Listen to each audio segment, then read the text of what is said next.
Hello there, thanks for taking a look at this World of Tanks video, and thanks for playing World of Tanks. This is the P.44 Pantera, Tier 8 Tech Tree Italian medium. And you see at the beginning here, I kind of sit still for a little while. I think I'm maybe getting a drink or something, otherwise I've stepped away, it looks like to me.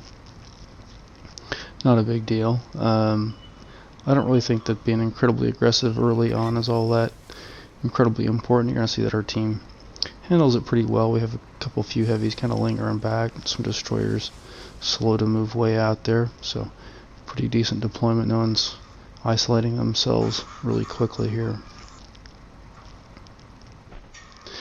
I want to point out and kind of recall that in some of the videos that I've put out there, and probably in some that I'll put out in the future, I talk about the importance of being in position to defend your base, and things like that.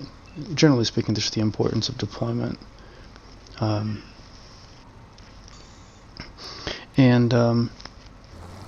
want to suggest also that, and kind of perhaps demonstrate with this match, suggest also though that it's really important to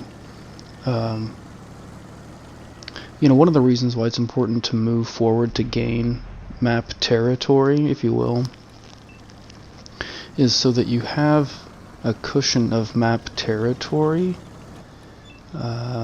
into which you're able to fall back. I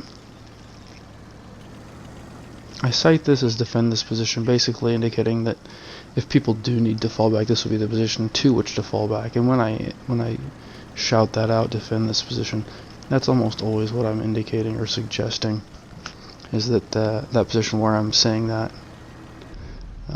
is a good fallback position. You can see here, that's the first time that the enemy team detected my position at all. It was when that Tier A Bat Chat light tank came around, swooping by to spot me up. And part of that is because I did take my time. I was slow getting to the controller and getting into the match here. That's part of the benefit of that, and managed to get a single shot on him there earlier when he first spotted me. I kind of scared him off, got a shot on him anyway as he straightened out his trajectory in line with my gun, just a lock-on shot there, and then got a few more there. I decided to go ahead and use all three of the rounds that were loaded.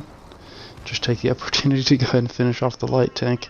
That's kind of why you put up with the slow reload times anyway, to have access to that 3-round burst, or maybe a single shot followed by a 3-round burst. I got him off the match and off the map, out of the match, and you saw I got kind of punished for it with a pretty hefty shot from the side near the enemy spawn point. Now at this point I'm falling back. Why am I falling back? Where I was at E4, I was being spotted and shot at from at least one enemy vehicle, and I wasn't seeing that enemy vehicle as they were shooting at me, or otherwise, and so it was a dangerous position that I couldn't really do anything about in that regard.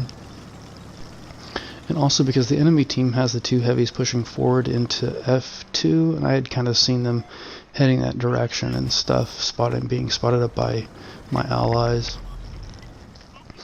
And so, this particular vehicle is a medium. It's more of a mobile.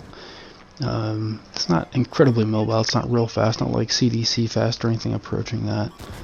But generally, it's on the mobile edge of things, and then also just very lightly armored.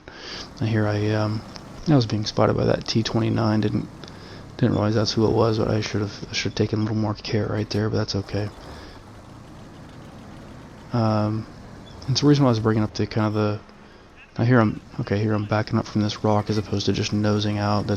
I'm not side scraping like for the purpose of using my armor.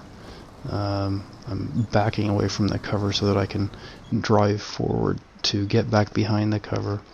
So that's the quickest way to do it without just kind of nosing out, which is just kind of a vulnerable way of of coming around cover. I bring up the light armor of this medium because just to sort of speak to the way it makes most sense for me to engage those heavies, those enemy heavies coming around at F2. Also, there's that destroyer right there that moved into E4. Now, I didn't know that ISU-152 was going to be rushing my position before I relocated, before I moved out of that position, but that turns out to be another good reason to have moved away from that position. But with this lightly armored medium, I'm gonna be doing a lot better, and it's got a nice accurate gun with a pretty good round velocity and stuff, so it's a good range medium. I'm gonna do better at fighting those mediums, let's say at F2 from range than I am, trying to like brawl with them or peek around a close, short distance corner and shoot at them from that position. I'm gonna do better to create distance between myself and their position. And trying to engage with them. Now I decided to move forward. Why? Because we took out any of the enemies that had pushed into our positions. We eliminated them. So rather than just kind of sit and wait for the enemy to come at me, I'm going to go ahead and move back forward, reposition in a more forward location. At the very least, right, that gives me some territory cushion that I can fall back into as I need to. Also gives me perhaps more of an opportunity to dictate the conditions of the engagements, right? Rather than just sort of sitting behind that same rock and just sort of holding that position and allowing the enemy to come at me as they will. I'm going to relocate. Now here I'm just backing up to hide from artillery. That's all I'm doing right here. But I'm going to relocate so that they, if you will, that they don't necessarily know where I'm at. And as they do spot me, you see that I do tend to kind of relocate or shift my position. At least a little bit, sometimes a lot. And here I'm not getting spotted, so I'm going to go ahead and go forward. I'm trying to get behind that Goranich there. I'm afraid that Shashka, is that what it is? Shashka is spotting me up again. I think that guy's got the binocular telescopes and probably the camouflage net, but anyway, not currently using those to locate me, so I'm just go ahead and press forward here, trying to get to that Goranich. But I didn't just sort of stay back from that fallback position. I moved forward, in part to, like right now, see here, I'm engaging the enemy on my terms by moving forward. They just now notice that I'm here. The enemy team, I mean, they just now, when I came around the corner on that Goranich, that 6th sense came up indicating the Goranich located me. Until that point, till that moment, the enemy team had not known that I was pushing here from E4, the last known, my last known position to the enemy team. So moving forward in a safe and as much as possible, like a stealthy or undetected way, allows you to determine the conditions in which you engage the enemy vehicles, you confront or approach the enemy vehicles, the conditions in which you fight the enemy vehicles. So that's quite a bit of what playing this particular medium is like. I mean, a lot of other vehicles in that game as well, for sure, but it doesn't have very good armor. It's okay. You can see this top speed's pretty good once I get going.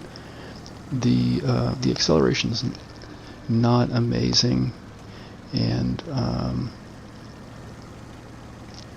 the traverses can be, I think, a little bit limited. And clearly, once you get going with the top speed, it's pretty decent. But anyway, very limited armor, and so it is really important to be to kind of just pay attention to the way things are going, get a feel for when the position that you're in is not exactly incredibly safe anymore, so that you have an opportunity to relocate before it's too late. Choose those engagements wisely, carefully, do your best to maintain distance between your position and the positions of the enemy vehicles, so that your armor does not become a liability, and so that your speed maintains, your the mobility inherent to this vehicle remains as an advantage, and so that that 3-shot burst, the accuracy, that good round velocity, all contributing to an accurate shot at range. Those things, that set of things, that general set of conditions for the gun remain as an advantage in playing the vehicle over the other vehicles in the game. Let's say a Soviet Heavy, for example, that doesn't have an accurate long-range gun.